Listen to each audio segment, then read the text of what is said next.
Assalamualaikum warahmatullahi wabarakatuh. Pada pertemuan minggu ini, mata kuliah Manajemen Pendidikan akan membahas mengenai manajemen tata laksana atau tata usaha sekolah yang akan dibahas oleh kelompok 10 jurusan Tadris Matematika semester 4 kelas D.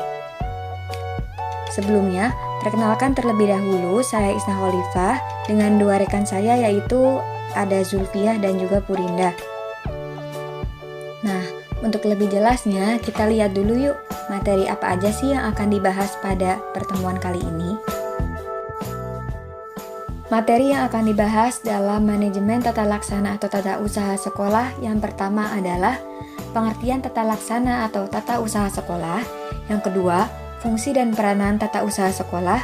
Yang ketiga, jenis-jenis kegiatan dalam tata laksana atau tata usaha sekolah. Dan yang keempat adalah standar kompetensi tenaga administrasi sekolah. Yang pertama, pengertian tata laksana atau tata usaha sekolah. Sebelum bahas materinya lebih lanjut, kita harus tahu dulu dong, apa sih tata laksana atau tata usaha sekolah itu? Tata laksana atau tata usaha sekolah yaitu segenap proses kegiatan pengelolaan surat menyurat yang dimulai dari menghimpun atau menerima, mencatat, mengelola, menggandakan, mengirim, dan menyimpan semua bahan keterangan yang diperlukan oleh suatu organisasi. Dengan pengertian ini, maka tata laksana atau tata usaha sekolah itu bukan hanya meliputi surat-surat saja, tetapi semua bahan atau informasi yang berwujud warkat. Warkat itu apa sih? Warkat adalah catatan tertulis atau bergambar mengenai sesuatu hal untuk keperluan pengingatan, agar apabila kalau sewaktu-waktu diperlukan itu kita dapat mempersiapkannya terlebih dahulu. Yang kedua yaitu fungsi dan peranan tata usaha sekolah. Adapun yang menjadi fungsi tata usaha yaitu menghimpun, mencatat, mengolah, menggandakan, mengirim, dan menyimpan. Menghimpun yaitu mengusahakan data atau keterangan yang diperlukan, mencatat berupa kegiatan membubuhkan segala sesuatu yang berkaitan dengan data atau surat menyurat yang ada dalam suatu lembaga. Mengolah sendiri yaitu berupa kegiatan menyelesaikan dan menganalisa serta mengerjakan keterangan, data atau informasi yang diperlukan oleh lembaga atau organisasi. Menggandakan yaitu kegiatan memperbanyak bahan-bahan yang diperlukan sesuai dengan kebutuhan. Mengirim yaitu kegiatan menyampaikan segala sesuatu kepada alamat melalui berbagai cara, serta menyimpan. Menyimpan sendiri yaitu kegiatan meletakkan atau menaruh segala sesuatu agar terjaga keutuhan dan kelestarian data atau informasi ataupun surat menyurat yang ada. Peranan administrasi tata laksana atau tata usaha antara lain sebagai berikut. Yang pertama, membantu pelaksanaan pekerjaan pokok dalam setiap organisasi. Yang kedua, menyediakan keterangan untuk memimpin. Dan yang ketiga, melancarkan perkembangan organisasi. Jenis-jenis kegiatan dalam tata laksana atau tata usaha sekolah. Jenis-jenis kegiatan dalam tata laksana atau tata usaha sekolah. Secara terperinci, kegiatan yang dibantu kemudahannya adalah administrasi tata laksana sekolah yang meliputi 1. Organisasi dan struktur pegawai tata usaha. Yang kedua, otorisasi dan anggaran belanja sekolah. Yang ketiga, kepegawaian dan kesejahteraan personil sekolah. Yang keempat, perlengkapan dan perbekalan. Yang kelima, keuangan dan pembukuan. Yang keenam, surat menyurat atau korespondensasi. Yang ketujuh, masalah pengangkatan, pemindahan, penempatan, dan pemberhentian pegawai. Dan yang kedelapan, pengisian buku pokok, klaper, rapor, dan sebagainya. Baiklah, saya akan melanjutkan presentasinya. Contoh kegiatan administrasi tata laksana atau tata usaha, yaitu ada 8. Pertama, surat dinas sekolah dan buku agenda. Kedua, buku ekspedisi. Ketiga, buku catatan rapat sekolah atau notulen.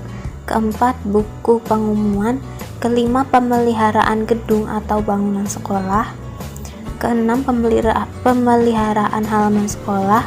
Ketujuh, pemeliharaan perlengkapan sekolah. Dan kedelapan, kegiatan manajemen yang didindingkan. Materi keempat yaitu standar kompetensi tenaga administrasi sekolah.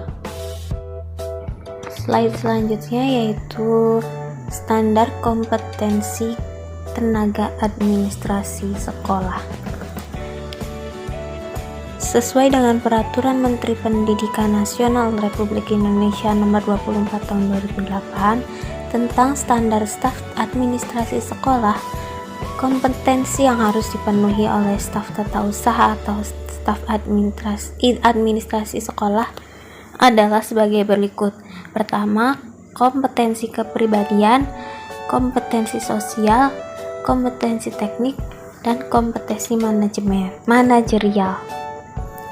Kita bahas mengenai kompetensi kepribadian, yaitu meliputi memiliki integritas dan akhlak mulia, etos kerja, pengendalian diri, percaya diri, fleksibilitas,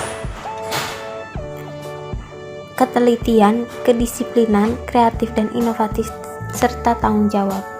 Kemudian kompetensi sosial meliputi kemampuan bekerja dalam tim, pelayanan prima, kesadaran berorganisasi, berkomunikasi efektif, dan membangun hubungan kerja.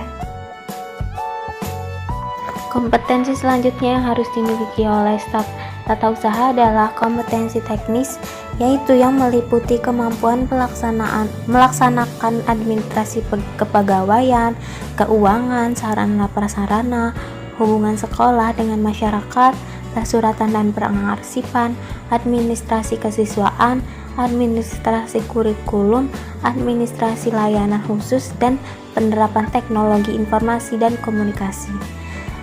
Terakhir, kompetensi manajerial, khusus bagi kepala staf tata usaha sekolah, meliputi kemampuan mendukung pengelolaan standar nasional pendidikan, menyusun program dan laporan kerja, mengorganisasikan staf, mengembangkan staf, mengambil keputusan, menciptakan iklim kerja yang kondusif, mengoptimalkan pemanfaatan sumber daya, membina staf, mengelola konflik, dan menyusun laporan.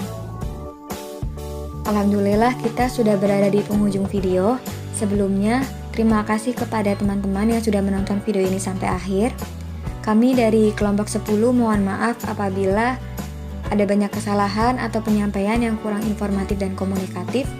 Di sini juga kami mengutip suatu quotes dari Ki Hajar Dewantara yang berbunyi, guru itu di depan memberi teladan, di tengah memberi bimbingan, di belakang memberi dorongan.